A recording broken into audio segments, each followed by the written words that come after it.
Zairo de Jeppeli, humano, 19 anos, 1,77 de altura, feiticeiro, alma do gelo. Em todas as criaturas, percorre uma vitalidade misteriosa, a energia espiritual. Com ela, várias manifestações da mesma são possíveis, e como um fenômeno recorrente, há aqueles que os estudam, a fim de compreender melhor essa parte tão essencial da vida. Contudo, existem conjurações que desafiam a razão e a lógica, parecendo mais um show bizarro onde tudo pode acontecer. E assim como curandeiros e magos, há aqueles que estudam essa manifestação. Estes, que priorizam a compreensão e entendimento da materialização da psique, são chamados de feiticeiros, responsáveis por desenvolver e aprimorar esse espírito encarnado, o próprio Eidolon. No vasto continente onde os aventureiros fazem suas jornadas, existe um território isolado por uma cadeia de montanhas, habitado por monstros e desafios naturais avassaladores. Conhecidas como Montanhas do Oeste, a região isolada por elas é muito mais pobre e menos desenvolvida tecnologicamente, o que torna a vida de seus residentes muito difícil. Neste lugar, existe uma cidade ao pé das famosas montanhas, e um pouco mais afastado dela, há alguns povoados e tribos que tentam manter uma relação amistosa e equilibrada. Uma dessas comunidades é responsável em reciclar o lixo produzido nesta região, o povoado de Jeppeli, acumulando todo tipo de sucata e material que não for achado um uso adequado. Próximo de Jeppeli, havia uma construção que se assemelhava a um castelo pequeno, com uma grande árvore espírito em seu centro e uma praça elegante em sua frente. Este lugar é um orfanato que abriga e acolhe crianças abandonadas, enchendo-as de carinho e amor, além de as incentivar a estudar e seguirem a profissão que desejam. Essa instituição tinha como responsável uma gnoma com uma aparência bem velha, e todos a chamavam de Mãe Gracie.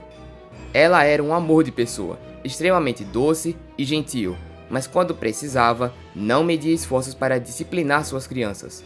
Era um mistério para as crianças dali o porquê dos cascudos da Mãe Gracie doerem tanto, mas mesmo sendo rígida, ela chorava e pedia desculpa por bater neles, que esse é o jeito que ela sabe para educar. Mesmo com outros funcionários que trabalhavam nesse local, a que sempre aparecia para resolver todos os conflitos, questões burocráticas ou até mesmo buscava apoio das comunidades para o orfanato, era a Mãe Gracie, fazendo todos terem um carinho imenso por ela. E mesmo ali, regido pelo afeto, com altos estímulos para um futuro melhor, tinha um garoto que parecia desafiar a lógica desse ambiente, que era tratado como uma criança problema por todos. Seu nome é Zairo, um humano e, assim como os outros no orfanato, ele nunca conheceu os pais. Apesar de viver num lugar acolhedor, ele nunca demonstrou qualquer sinal de afeto com qualquer um. Zairo vivia fazendo o que queria, gazeava a aula, pegava a comida e os brinquedos dos outros. Era considerado uma má influência para as outras crianças. Zairo era impulsivo, desrespeitoso, afrontoso e cabeça dura. Contudo, ele sempre foi do tipo que não desistia das coisas, sempre seguia até o fim aquilo que colocava em seu foco. Por conta de seu temperamento, em grande parte de sua infância estava acompanhado da Mãe Gracie, que buscava formas de educá-lo. E por mais que essas tentativas resultassem em brigas entre os dois, eles se entendiam muito bem. Era comum que a Mãe Gracie levasse Zairo para todo tipo de lugar, o fizesse realizar todo tipo de atividade, pois ela queria que algo despertasse em Zairo. Desde tarefas de casa até serviços de caça, a Mãe Gracie tentou de tudo, mas foi quando ela o levou para o lixão, a fim de mostrar o trabalho de reciclagem, algo brilhou nos olhos de Zairo. Como um passe de mágica, Zairo pareceu realmente fascinado, como uma chama que se acendeu em seu coração, e diante disso, a Mãe Gracie se emocionou. Embora o objetivo fosse ele se interessar por reciclagem, outra coisa foi encontrada: uma paixão por objetos esquisitos, um sentimento passional de colecionar. Por mais que esse tenha sido um hobby inusitado e estranho para o senso comum, a Mãe Gracie enxergou nisso a possibilidade de entender esse pequeno humano. E desde seus 11 anos, Zairo se tornou um colecionador, que visitava o lixão para pegar para si aquilo que considerava um tesouro. Era nítido a forma como Zairo se apegava a tudo que ele levava consigo, a ponto de parecer que eram seus entes mais queridos. Devido a esse comportamento diferente, as outras crianças caçoavam e zombavam dele, mas Zairo nunca ligou tanto para isso, apesar dele ficar uma fera e causar confusão se resolvessem mexer em suas coisas. Ele fazia um alvoroço tão grande que a mãe Gracie precisava intervir. Os dias se passaram e Zairo começou a chamar a atenção dos trabalhadores do lixão, os responsáveis pela reciclagem. Com o tempo, Zairo aprendeu sobre a reciclagem, a diferenciar certos materiais e suas propriedades, o que aprimorou o seu olhar na hora de escolher os objetos para si próprio. Isso o fez estudar um pouco mais sobre os tipos de lixo, e ficou curioso quando começou a aprender sobre vestígios de energia espiritual em objetos, conhecidos como itens mágicos. Seus estudos o levaram a conhecer mais sobre as diferentes manifestações de aura, sobre como a energia espiritual se divide entre o espírito, a forma pura da energia, e a alma, a natureza da mesma, a qual para cada ser é individual. Por fim, Zairo entendeu que existem diferentes profissões que se aprofundam nas diferentes formas dessa energia, como os curandeiros que exploram o espírito e os magos que exploram a alma. Motivado por tudo o que estava aprendendo sobre a energia espiritual, Zairo começou a desenvolver mais a sua própria aura. Como resultado, ele percebeu que havia objetos com energia espiritual residual no lixo, o que naturalmente prendia sua atenção. Aos 17 anos, Zairo possuía bastante conhecimento sobre itens mágicos, e dentre aqueles em sua coleção, havia um que era o seu favorito, um cinto com um emblema do elemento de sua alma, do gelo. Ele usava esse cinto a todo momento, pois o mesmo lhe trazia um sentimento de segurança e tranquilidade inexplicável.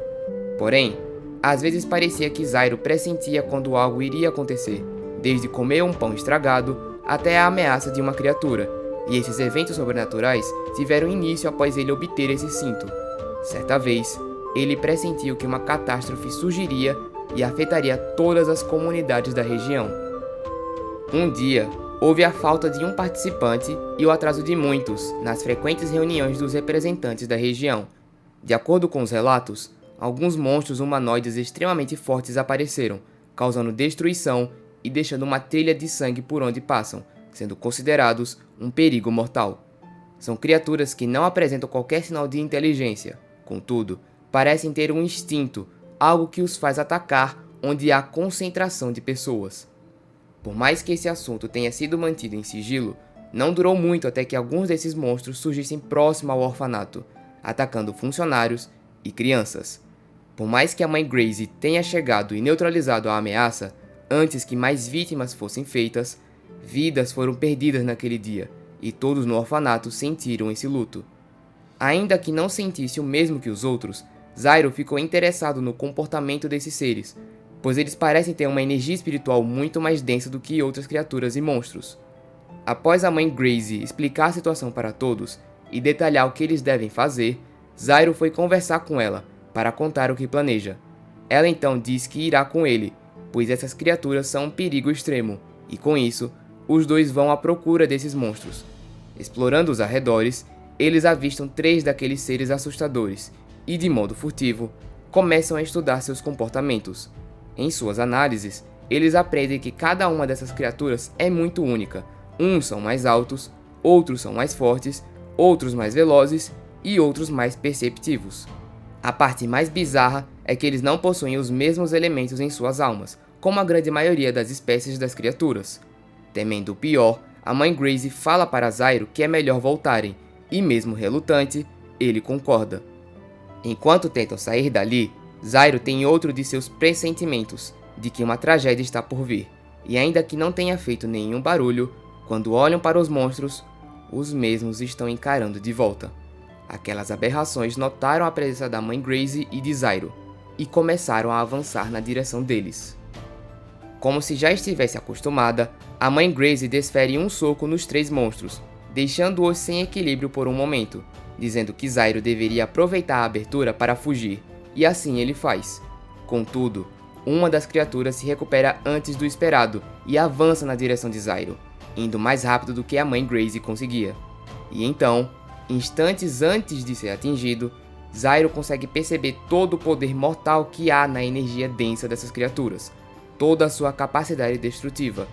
Frente à morte certa, Zairo sente algo latejar no âmago de seu ser, como se sua energia se projetasse automaticamente para fora, como um sistema de defesa. Ao ver aquele monstro ser derrubado, Mãe Grace entende de imediato o que acontecera, e Zyro, por sua vez, relembra sobre seus estudos da energia espiritual. Ele recorda sobre as manifestações que desafiam a lógica, como a materialização de um ser etéreo, feito de energia pura e emanando aura, um ser que está diretamente conectado com seu usuário. Zyro então compreende. Ele acaba de despertar seu Eidolon, a conjuração que é pesquisada pelos feiticeiros.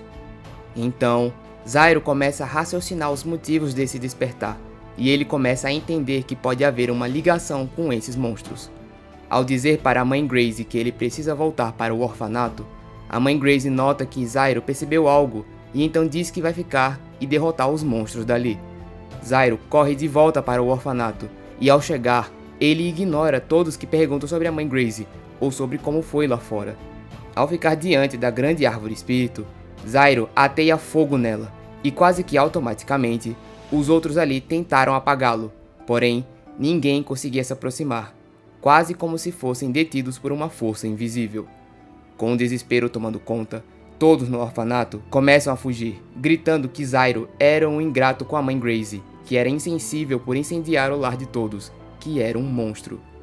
Ainda ignorando o que falavam para ele, Zyro juntou suas coisas e saiu daquele castelo em chamas, e do lado de fora, ele avista a Mãe Grace, que só faz lhe perguntar o porquê dele ter feito isso. Zyro explica sua teoria para a Mãe Grace, e ela começa com o comportamento dos monstros.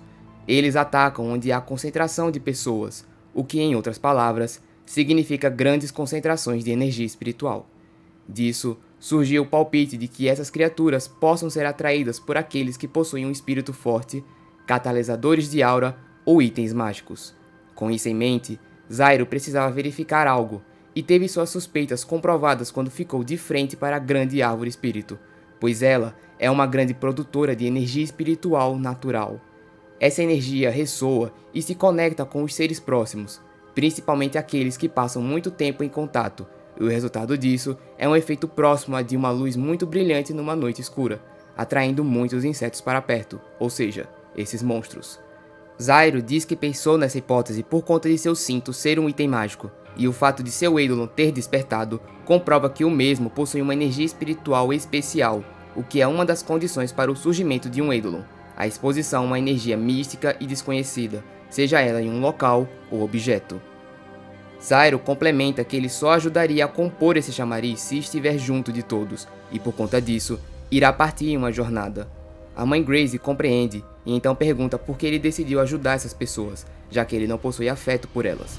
Zyro a responde que realmente não sente apego pelo pessoal do orfanato, porém, ele sente que deve à Mãe Grace por tudo que ela fez, por sua tentativa de ser sua mãe. Zyro fala que pretende entender esses mistérios do mundo, o que são essas criaturas, e acima de tudo, aprender mais sobre o Eidolon que despertou. Ao dizer adeus à Mãe Grace, ela diz para ele que sua presença é forte como uma canção, que mesmo sendo um imigrante em novas terras, ele precisa continuar sendo quem ele é. Zyro fala para ela não se preocupar, pois ele continuará a ser esse imigrante cantante. E assim, junto de seu Eidolon, o imigrante cantante, Zyro inicia sua jornada.